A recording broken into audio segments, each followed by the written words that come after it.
Hello，好啦，咁啊上集咧就提到有一個新世界嘅誕生啦，咁啊 Key Sir 可以繼續講下呢個新世界係即係代表乜嘢？咁上集講咗我所看見的未來嘅一個叫做2025年會所發生嘅一啲叫做大海嘯啦。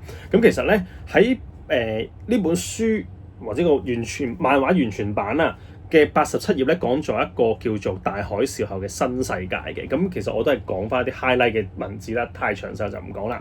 佢就話咧大海嘯後的新世界，重要的是要做好準備，思考災後之後的生活方式，希望大家重新體認現在開始準備行動的重要性。非常光輝的未來，地球整體所有的人的狀態都明朗光亮，生氣勃勃地生活着。咁呢度就係所畫嘅一啲情景。咁見到係上面咧係好蒼涼嘅，下面係生氣勃勃嘅。咁佢其實好得意喎，佢發夢日期咧係2001年1月1日，喺大災難之後嘅光明未來。咁咧同埋2025年睇到大災難睇過嘅災害啊災難差別咧，咁就係覺得係比較係好有分別嘅，係啦咁樣。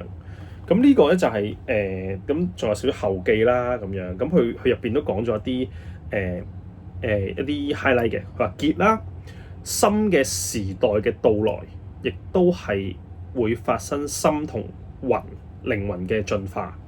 真正嘅奇蹟係心嘅變化，重要嘅係自己要活落嚟。其實好正面嘅，即係其實佢係，即係其實佢，即係我諗好多。叫做media 啦，即係好多都會集中去關於佢一啲叫做哇災難啊、爆發啊、死人啊嗰啲咁樣嗰啲狀況，即係我哋冇講死人嘅就總之係好慘啦，或者係好大災難啦。咁但係其實佢咧喺呢個即係佢嗰個叫做我所看見的未來嘅漫畫部分，因為其實佢呢本書之後嗰啲就已經係叫做佢哋一啲叫做其他佢嘅短篇漫畫嚟㗎啦。嘅時候咧，佢係最後講咗呢一啲咁嘅總結，即係其實佢所對嗰個未來咧係樂觀嘅，甚至乎咧其實咧佢不多不少咧都話其實佢係透過寫呢本書咧去令到大眾去預防啲事情。咁阿菲盧話考下你啦，佢話嗱呢本係我所看見的未來咧嘅初版啊，係1999年去出版嘅。1999年發生咩事啊？1999年係啊，發生咩事啊？大事啊！大事，應該係被預言嘅大事。應該唔係911啫。唔係911。因為我唔記得91年，91係咩2000年之後。係啊。1999年有咩大事咧？應該都唔知，因為基本上冇乜，即係感覺上冇乜大事發生過。但係預言冇乜大事發生過，基本上。但係喺預言界嚟講咧，就犀利啦。因為有一個好出名嘅預言家叫洛斯特拉姆。係啦，一個預言家啦，應該大家都，如果即係講預言嘅諸世紀啊，即係預言家洛斯特拉姆，已經好多人都認，都如果即係信預言嘅啲都會聽過一個好多叫講關於預言啊，佢都講過戴安娜嘅死嘅，甚至乎 detail 過龍書良嘅。咁咧洛斯特拉姆係寫咗諸世紀啲詩嚟嘅，其中佢就講話1999年恐怖大王會出現。咁但係1999年發生咩事咧？冇嘢發生過，基本上。係啦，得意嘅地方就係咧，其實咧好多一啲預言啦，講關於世界末日嘅話咧，其實即係唔係話世界末日，類似世界末日嘅一啲或者恐怖事發生大災難嘅嘢咧，基本上好多時候都唔係真係出現到。好似冇。係啦，譬如有幾個啦，2012啦，睇下2012啦，即係嗰個太陽紀嗰個啦，個世界末日啦，2012又講個世界末日2012。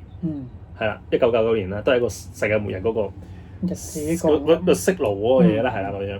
咁所以你見到咧，就係、一個狀況就係話我好多預言家講一啲大災或者世末嘅時候咧，其實基本上可能嗰一下就冇乜特別大發生過嘅，得意嘅。咁但係可能佢嗰個所謂末日或者嗰件災難咧，係另一種狀況去發生嘅。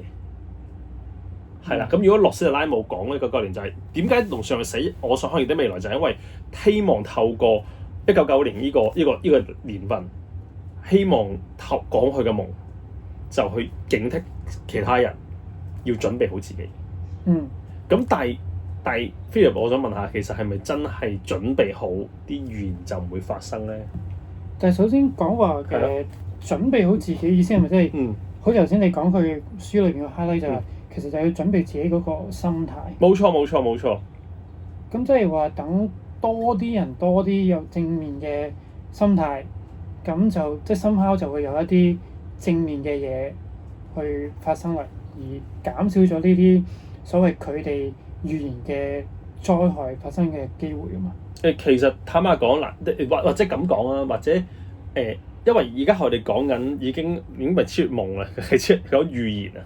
嗱，咁諾斯特拉姆嘅預言咧，佢就唔係透過發夢嘅，佢透過冥想嘅。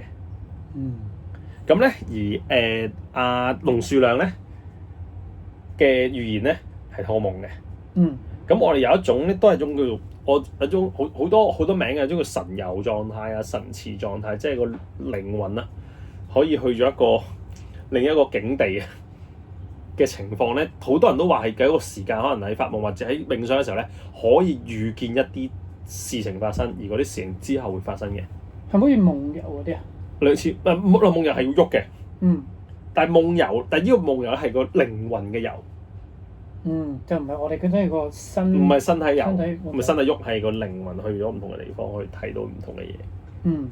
係啦，即係呢個就係嗰個叫做嗰個解説啦，即係或者去用點樣有預言發生咗去嘅靈魂，即係簡單嚟講，即係都唔係好科學，但係都要咁講啦，就係靈魂出竅，去咗唔同嘅時空，或者可能睇到唔同時空所發生嘅嘢，所以就可以睇到呢啲景象，然之後再去抄寫。龍樹亮特別嘅，因為佢基本上佢嘅叫做佢係寫得好仔細，去睇到晒所有嘅嘢嘅。而諾斯特拉姆寫嘅嘢咧，基本上係詩嚟嘅，但係佢嗰啲係好恐怖嘅，即係佢寫到係好準，打人點樣死啊？甚至乎係9·11啦，佢預言過9·11嘅，預言過拿破崙嘅出現啊。咁甚至乎一啲佢坊間嘅故事講到係好精準嘅，即係佢嚟緊個餐食邊隻豬啊，黑豬定白豬啊，都可以講得出嚟嘅，好多啲故事嘅。咁所以其實當一個人去離開咗佢個身體靈魂出現嘅時候咧，出竅嘅時候咧，其實佢可能有機會超越過去、現在、將來，就睇到將來所發生嘅嘢，所以寫到呢啲嘢。咁但係諾斯特拉姆點解要寫詩咧？因為基本上當時係一個宗教好橫行嘅地方啊。如果佢寫得咁準確講預言咧，佢會變成異端邪説。咁但係龍樹亮唔緊要啦，而家文明啊嘛。咁佢都係即係唔當係癲嘅啫，佢當係傻仔嘅啫，但係唔會攞嚟鋸啊嘛。但係諾斯特拉姆嗰個年代真係會鋸咗佢嘅，講真，為咗佢屋企或者自己安全，所以就寫詩，就好似文學作品咁樣去出現。咁啊，所以其實而家我帶出個話題就係究竟預言係咪一定會發生？因為基本上佢即係譬如好簡單，有啲冇發生過嘅。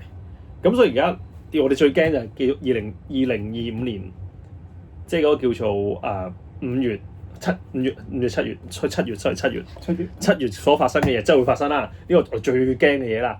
咁但係我哋前提之下，究竟係咪真係一定會發生？你信發生定係唔會發生先？即係講真，菲力。我想唔會發生。但係我哋頭先講，好似即係暫時我有時都睇，譬如 Facebook 有唔同呢啲嘅預言家，預言過啲世界末日啊，或者好大型、好犀利嘅災難會發生，但係又真係冇應驗過嘅。而同時間好多預言所寫嘅嘢，其實都好多啲人話係馬後炮咯。即寫即基本就係佢出現完就用翻啲方法套翻落去嗰首詩，或者即係佢哋諾斯底里姆套翻首詩，套翻落啲嘢嗰度，就即係好似自然其説翻件事咯。咁而同時喺龍樹亮佢所寫嘅關於 Queen 嘅主音嘅死、戴安娜嘅死，其實咧真係咧係有啲即係有啲叫網絡嘅人都話呢啲牽強嘅，點會唔會死啫？即係因為佢係影個影像，就可能睇電視見到件事，見到幅畫就可能死咗啦嗰啲嘢。但係其實即係坦白講係每個人都會死噶嘛。即係每個人都會，但係我諗唯一佢比較舒適就係佢冇講到點死。係啦。咁如果即係其實即係好簡單，我夢見我將來死咗，咁其實咁呢個咪完咧？咁呢個問號啦，咁樣。咁但係當然啦，其實如果龍樹亮佢最犀利嘅地方就係佢關於天災嘅一啲預言。係啦，不如咁啦，不如就俾啲觀眾可以留言講一講，你信龍樹亮嘅預言定係唔信龍樹亮嘅預言啊？咁咧，我哋下一集翻嚟再講其他關於我所看見的未來嘅嘢。